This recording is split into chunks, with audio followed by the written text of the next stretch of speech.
హైదరాబాద్ నగరంలో ముఖ్యమంత్రి గారు తీసుకొచ్చినటువంటి ఒక హైడ్రా పేరు పెట్టి ఎక్కడైతే చెర్లు ఉన్నాయో ఆ చెర్లలో అక్రమానికి గురైనటువంటి చెర్లన్నిటి కూడా మంచి చేయాలి అన్నటువంటి ఆలోచన ఆ చెర్లలో ఉన్నటువంటి పెద్ద పెద్ద బడాబాబులు కానీ వీళ్ళందరూ కూడా కబ్జకు గురైనటువంటి ఆలోచన ఉంది కాబట్టి ముఖ్యమంత్రి గారికి గతం నుంచి కూడా నడుస్తూ ఉంది. దానికి ముఖ్యమంత్రి గారికి హైడ్రా వలన ప్రజలకు మంచి జరగాలని ముఖ్యమంత్రి చేసినటువంటి హైడ్రా ఏదైతే ఉందో దానికి నేను పూర్తిగా అభినందిస్తూ ఉన్నాను. ఒక మంచి ఆలోచన హైదరాబాద్ నగరం కూడా హైదరాబాద్ వాసునిగా హైదరాబాద్లో ఉన్నటువంటి మాకు ఎక్కడ హైదరాబాద్ అంటేనే మాది హైదరాబాద్ వాసునిగా ఎమ్మెల్యేగా ఉన్నటువంటి చెర్లు ఏవైతే హైదరాబాద్ నగరం ఉన్న చెర్లు గొలుసుకట్టు చెరువులు చాలా మటుకు హైదరాబాద్ తెలంగాణలో గొలుసుకట్టు చెరువులు అనేవి ఉంటాయి. చెరువు నాలా ఉంటాయి. నేను ముఖ్యమంత్రి గారికి మీ ద్వారా విజ్ఞప్తి చేసేది ఏంటంటే హైడ్రా ఉన్నట్టు కమిషనర్ గారు కూడా చెరువు నాలా ఉన్నాయి. ఆ చెరువు నాలాలు ఉన్నటువంటి గొలుసుకట్టు చెరువులని నాలలలో కూడా 200 ఫీట్ల నాలలు 150 ఫీట్ల నాలలు 100 ఫీట్ల నాలలు ఇవన్నీ నాలాలు ఉన్నాయి. దానికి కూడా ఆక్రమణకు గురయ్యాయి. మరి ఆ చెరువును రక్షిస్తూ చెరువును ఇమ్మీడియట్గా మనం ఎప్పుడైతే చెరువు మీద అక్రమాలు తొలగించిన వెంటనే దాన్ని ఇమ్మీడియట్గా టేకప్ చేసి ఇమ్మీడియట్గా అభివృద్ధి కార్యక్రమం చేసి దాన్ని డెవలప్ చేసినట్టుంటే పూర్తిగా తీసినట్టుంటే గ్రౌండ్ వాటర్ కూడా పెరిగే అవకాశాలు ఉంటాయి.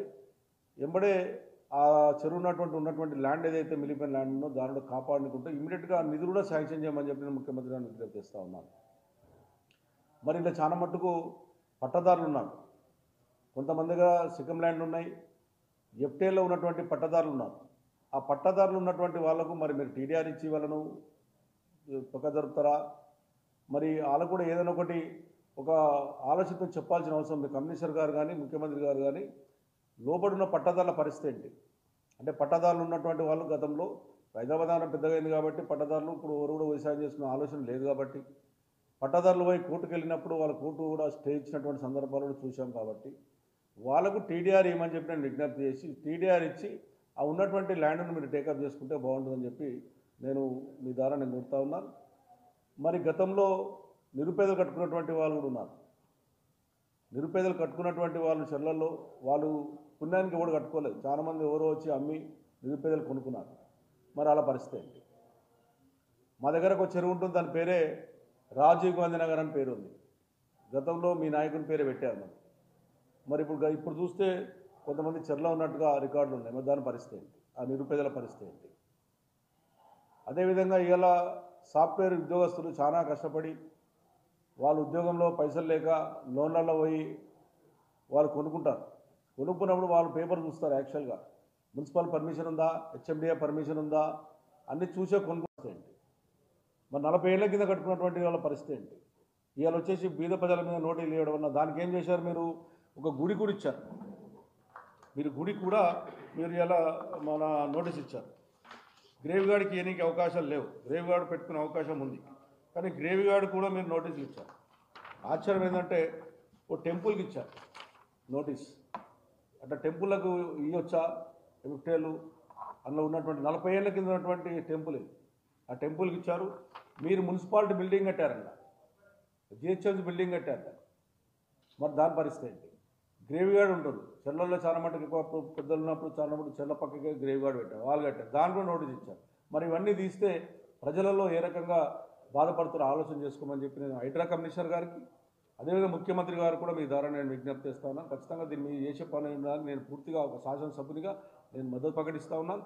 మీరు చేసే పనులలో ఎంబడే దాన్ని ఏ రకంగా ఉందో బీద ప్రజలకు అన్యాయం జరగకుండా అదేవిధంగా ఉన్నటువంటి ఎక్వైర్ చేసిన భూమిని ఎంబడే దాన్ని టేకప్ చేసి డెవలప్ చేసే విధంగా అదేవిధంగా ఉన్నటువంటి పట్టదారులకు టీడీఆర్ ఇచ్చేసి పట్టదారులను కూడా తొలగించే విధంగా ఉంటే చెర్లు ఇంకా బాగుంటుందని చెప్పి నేను తెలియజేస్తూ ఉన్నాను. రాజకీయాలకు అతీతంగా చేయండి. రాజకీయాలకు కక్షపూర్వకంగా చేయొద్దని చెప్పి విజ్ఞప్తి చేస్తూ ఉన్నాను. ఒక్కొక్క పార్టీ చూస్తే ఇలా బీజేపీ పార్టీ చూస్తే రాష్ట్ర అధ్యక్షుడు ఒక మాట మాట్లాడుతున్నాడు, వాళ్ళ ఎంపీ ఒక మాట మాట్లాడుతూ ఉన్నాడు. ఈ రకమైనటువంటి కక్ష సాధింపులు పోకుండా మీ వ్యక్తిగత కక్షలతోని ఒక పార్టీని టార్గెట్ చేయొద్దని చెప్పి విజ్ఞప్తి చేస్తూ ఉన్నాను. మీరు చేసే పనికి ఒక శాసనసభని మద్దతు ప్రకటిస్తాను తప్ప బీద ప్రజల దగ్గర రావద్దు. అదేవిధంగా ఇలా 40,000 మంది డబుల్ బెడ్రూమ్లు మా ప్రభుత్వం ఉన్నప్పుడు 1,00,000 ఇళ్ళు కట్టాం. 61,000 మంది డబుల్ బెడ్రూమ్లు ఇచ్చాం. ఇంకా 40,000 డబుల్ బెడ్రూమ్లు ఉన్నాయి. డబుల్ బెడ్రూమ్లు ఏవైతే ఎక్కడెక్కడైతే ఈ చెర్లలో కొద్దిగా ఎఫెక్ట్ అయినటువంటి వాళ్ళు కానీ నాలలో ఉన్నటువంటి ఎఫెక్ట్ అయినటువంటి వాళ్ళు అందరూ కూడా ఆ డబుల్ బెడ్రూమ్లు ఇచ్చి అలా కట్టేయండి. ఇప్పటికీ ఉన్నాయి, కావాలంటే 40,000 మంది ఉన్నారు కాబట్టి 10-12,000 మంది మూసినది మీద కానీ ఇక్కడ నాలల మీద కొంతమంది ఆక్రమించుకున్నటువంటి వాళ్ళు ఉన్నారు. వాళ్ళందరూ కూడా తొలగించి వాళ్ళు ఎంబడే వాళ్ళు డబుల్ బెడ్రూమ్ ఇచ్చి అది ఇమీడియట్గా నాలను కూడా టేకప్ చేయమని చెప్పి నేను విజ్ఞప్తి చేస్తాను. ఎందుకంటే ప్రభుత్వం కేసీఆర్ గారు ప్రభుత్వం ఉన్నప్పుడు డబుల్ బెడ్రూమ్లు ఉన్నాయి. ఆ ఉన్నటువంటి డబుల్ బెడ్రూమ్లో ఆ రకంగా ఇచ్చినట్టుంటే నాలలు ఫస్ట్ నాలలు చెర్లు చేయాలి. నాలలు చేయకుండా చెర్లు చేస్తే కూడా అది ఉపయోగపడదు. నాలలను కూడా మీరు టేకప్ చేయమని చెప్పి నేను విజ్ఞప్తి చేస్తా ఉన్నాను. చూసే కొనుక్కుంటారు, మరి మీరు వచ్చేసి అది చెర్లా ఉందని చెప్పి ఇమీడియట్గా డిమాలిషన్ చేశారు. మరి ఇప్పుడు కొనుక్కున్నటువంటి వాని పరిస్థితి ఏంటి? అమ్మినతో డబ్బులు ఇప్పిస్తారా? మరి ఇచ్చినటువంటి పర్మిషన్ ఇచ్చినటువంటి కమిషన్ కానీ హెచ్ఎండిఏ కమిషన్ కానీ అదేవిధంగా మున్సిపల్ కమిషన్ సస్పెండ్ చేస్తారా? దాని బదులు ఎవరైతే బాధితులు ఉన్నారో ఇరిగేషన్ డిపార్ట్మెంట్కి సంబంధించిన వాళ్ళు కానీ రెవెన్యూ డిపార్ట్మెంట్కి సంబంధించిన వాళ్ళు కానీ అదేవిధంగా ఎవరైతే మున్సిపల్ అధికారులు ఉన్నారో టౌన్ ప్లానింగ్ అధికారులే కానీ హెచ్ఎండి అధికారులు కానీ వాళ్ళని ఏమి యాక్షన్ తీసుకుంటారు? అంటే మీరు ఇచ్చినటువంటి పర్మిషన్ చూస్తే ఈరోజు కొంతమంది నిరుపేదలు కొనుక్కున్నారు, కొంతమంది సాఫ్ట్వేర్ ఉద్యోగులు కొనుక్కున్నారు, కొంతమంది బిజినెస్లు కొనుక్కున్నారు, కొంతమంది ఏదైనా షాప్ పెట్టుకుని కొనుక్కున్నారు. వాళ్ళ పరిస్థితి ఏంటనేటువంటిది కూడా వాళ్ళకి క్లారిటీ ఇవ్వాలి. వాళ్ళకి ఏ రకంగా రిక్వైర్ చేసి వాళ్ళకి ఇస్తారు? వాళ్ళు లేకపోతే వాళ్ళు నష్టపోవాలన్నా మీరు నిజంగా మీరు అక్కడ ఉన్నటువంటిది చూడకుండా కొన్నారనడానికి కారణం ఏంటంటే మీరు ఇచ్చినటువంటి పర్మిషనే ఈ రోజున వాళ్ళు లోన్ తీసుకోవడం కానీ వాళ్ళకి వచ్చేటువంటి ఆలోచన ఉంటుంది. ఇప్పటికే కొన్ని బిల్డింగ్లలో లోన్ తీసేసుకొని వాళ్ళ నెలలు కూడా వాళ్ళ పేమెంట్ కట్టే అవకాశాలు ఉన్నాయి కాబట్టి వాళ్ళ పరిస్థితి ఏంటి అది కూడా ఒకసారి ఆలోచన చేయండి. ఎందుకంటే ఒక మంచి స్టెప్ వేసేటప్పుడు కొన్ని కష్టాలు వస్తాయి. ఆ కష్టాలను మనం బాగా చెప్పుకోవాలంటే ఒక్కొక్క చెరుటు ఒక్కొక్క కాన్షియస్లో ఉన్న చెరువుల మీద ఒక విశ్లేషణ, ఒక ఆఫీసర్ని, ఒక నోడల్ ఆఫీసర్ని అపాయింట్ చేసి ఒక కాన్షియస్కి ఉన్నటువంటి మనకున్న 24-30 కాన్షియస్ ఉన్నాయి. ఆ 24-30 కాన్షియస్లలో ఒక నోడల్ ఆఫీస్ని వేసి ప్రత్యేకంగా చెర్ల మీదనే దాన్ని ఏం చేస్తే బాగుంటుందని పెట్టి ఇది ఒక హైదరాబాద్ ఎమ్మెల్యేలను కూడా హైదరాబాద్కు సంబంధించిన ఎంపీలను కానీ హైదరాబాద్ ప్రజాప్రతినిధులను కూడా ఒక మీటింగ్ ఏర్పాటు చేసి ఈ రకంగా చేయబోతున్నామని చెప్తే ఇది బాగుంటుంది. ఎందుకంటే హైదరాబాద్ ప్రజలలో భయబాధలు కొంతమంది భయపడతా ఉన్నారు కాబట్టి దీన్ని పూర్తిగా తొలగించాలి. కొంతమంది హర్షిస్తారు, కొంతమంది బాధపడతారు. నష్టపోయినోడు బాధపడతాడు, నష్టపోయినోడు హర్షిస్తారు. నిజంగా ఇది ఒక మంచి కార్యక్రమమే. నా ఉద్దేశంలో హైదరాబాద్ నగరంలో ఉన్నటువంటి ఈ రోజున గుర్రం డెక్క విపరీతం పెరిగి హైదరాబాద్ నగరంలో దోమలు విపరీతమైనటువంటి దోమ వస్తూ ఉంది. ఆ గుర్రం డెక్క ఎందుకు వస్తుందంటే ఆ చెర్లలో పోయి డ్రైనేజ్ కలవడం వల్ల గుర్రం డెక్క ఏర్పడుతూ ఉంది. ఆ గుర్రం డెక్క పోవాలంటే మన డ్రైనేజ్ వ్యవస్థను చెర్ల కలవకుండా చేసేటువంటి కార్యక్రమం కూడా ఒకటి చేయవలసిన అవసరం ఉంది.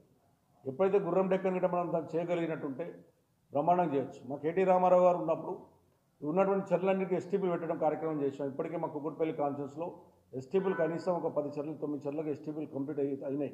ఇంకొక 10% ఉన్నాయి. ఆ ఎస్టీపీలు ఎందుకు పెట్టామంటే చెర్లలో నీళ్ళు పోకుండా ఉన్నటువంటి డ్రైనేజీని ఎస్టీపీ ద్వారా ఫిల్టర్ చేసి మళ్ళీ చెర్ల వదిలి దాని ఫిల్టర్ ద్వారా చేసినట్టుగా గొలుసు చెట్లు ఏ రకంగా చేశామో ఈరోజు ఆ కుకుట్పల్లి కాన్ఫరెన్స్లో ఎస్టీపీలు కూడా అన్ని బ్రహ్మాండంగా చేశాం. కొన్ని ఎస్టీపీలు అయితే చెర్లనే మరి కట్టాం మనం. మరి దాని ఆలోచన ఏంటి? ఇవన్నీ కూడా న్యాయపరంగా ఉన్నటువంటి ఆలోచనతో న్యాయ నిపుణులతో చర్చించి చెరువు హైదరాబాద్ నగర ప్రజలను మంచి ఉద్దేశం చేయాలని చెప్పి నేను ముఖ్యమంత్రి విజ్ఞప్తి చేస్తాను.